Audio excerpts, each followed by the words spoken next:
For nearly 2 years, the Assad regime has waged a brutal war against the Syrian people, murdering innocent men, women, and children in their homes, in breadlines, and at universities.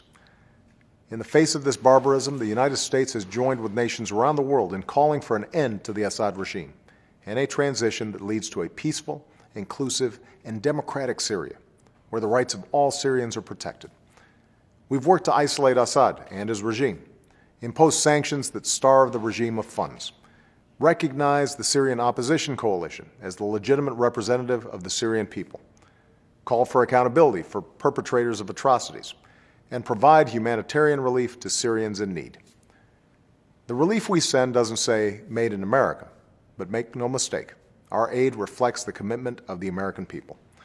American aid means food and clean water for millions of Syrians. American aid means medicine and treatment for hundreds of thousands of patients in Damascus, Daraa, and Homs. It means immunizations for 1 million Syrian children. American aid means winter supplies for more than 500,000 people in Aleppo, Homs, and Deir Zur. And we're working with allies and partners so that this aid reaches those in need. Today, we're taking another step.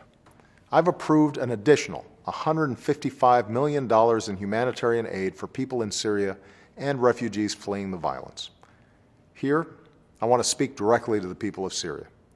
This new aid will mean more warm clothing for children and medicine for the elderly, flour and wheat for your families, and blankets, boots, and stoves for those huddled in damaged buildings. It will mean health care for victims of sexual violence and field hospitals for the wounded. Even as we work to end the violence against you, this aid will help address some of the immediate needs you face each day. This new commitment will bring America's total humanitarian aid to Syria to $365 million, making us the largest single donor of humanitarian assistance to the Syrian people. Today, I also call on the international community to do more to help these Syrians in need and to contribute to the latest UN humanitarian appeal. We're under no illusions. The days ahead will continue to be very difficult. But what's clear is that the regime continues to weaken and lose control of territory. The opposition continues to grow stronger. More Syrians are standing up for their dignity. The Assad regime will come to an end. The Syrian people will have their chance to forge their own future, and they will continue to find a partner in the United States of America.